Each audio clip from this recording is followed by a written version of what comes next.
بسم الله الرحمن الرحيم. يعني نحمد ربنا طبعا، ده مجدول زراعة 22/5 أو 20/5 آسف 2024. يعني النهاردة تقريبا سنة وتسع شهور تقريبا. هو الحقيقة الحمد لله في بشاير. طيب احنا لقحناها؟ الحقيقة لأ. طب ناويين نلقحهم؟ برضه الحقيقة لأ. يعني ما شاء الله مطلعة 3 أغاريض اهو، لكن لا لقحناهم ولا هنلقحهم. بناء على ايه؟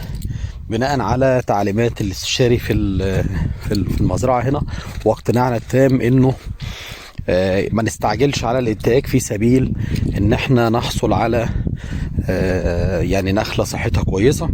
وبالتالي اي تبشير موجود النهارده في المزرعه دي برضو ايه مطلعه، بدأت مطلعه ما شاء الله. يعني 2 اهم لسه هيخرجوا. يعني في كل الاحوال سواء خرجت وفتحت لسه ما خرجتش، احنا الحقيقه هنتخلص من كل هذه الاغاريض. ممكن نسيب لنا ايه يعني في المزرعه كلها صباطين 3 كده بس، يعني نجرب شكلها عامل ازاي او الانتاج بتاعها شكله عامل ازاي.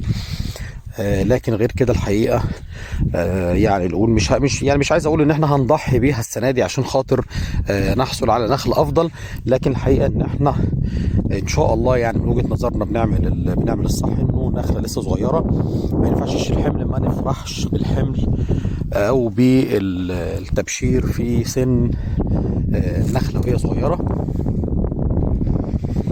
وبالتالي الافضل ان احنا يعني دي ما شاء الله اهي بيقولوا حسن. طبعا كل ده ما تلقحش طبعا، يعني دي 1 2 3 4، 2 فتحوا و2 ما فتحوش. كل ده لا هيتلقح ولا هيتخرج. يعني تقريبا نقول حوالي 10-15% من النخل بدأ يخرج، ويمكن يخرج تاني زيادة.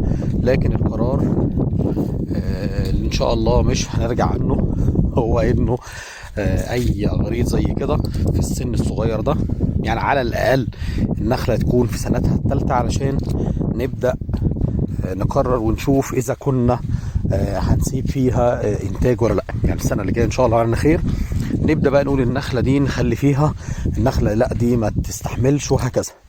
لكن السنه دي الحقيقه لا، ما يعني كله هيتشال زي ما قلت لحضراتكم. يمكن نشيل صباطه واحده كده او 2 يعني في المجدول كله. الصعيدي نفس الوضع. يعني الصعيدي ممكن تبقى النخله اشد شويه، فممكن لو في عمر 2 يعني فيها تخريج نسيب مثلا صباطه ولا حاجه في كل نخله، حاجه كده ايه يعني زي ما بيقولوا حلاوه روح يعني.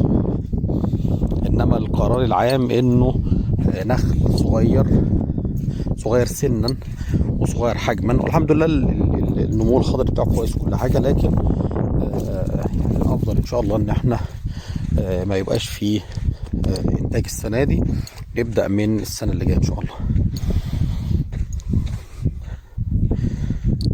صوروا فيديو الحقيقه لان يعني حد كده من الاصدقاء الاعزاء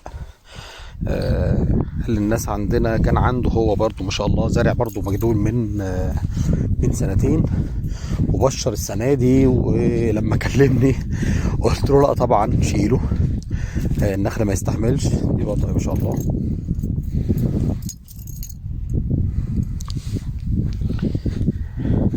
لكن اللي حواليه بقى والعامل اللي معاه في المزرعة مبسوط طبعا ببداية انتاجه بتاع، فمش هين عليه ان هو يقطع منه اغاريط.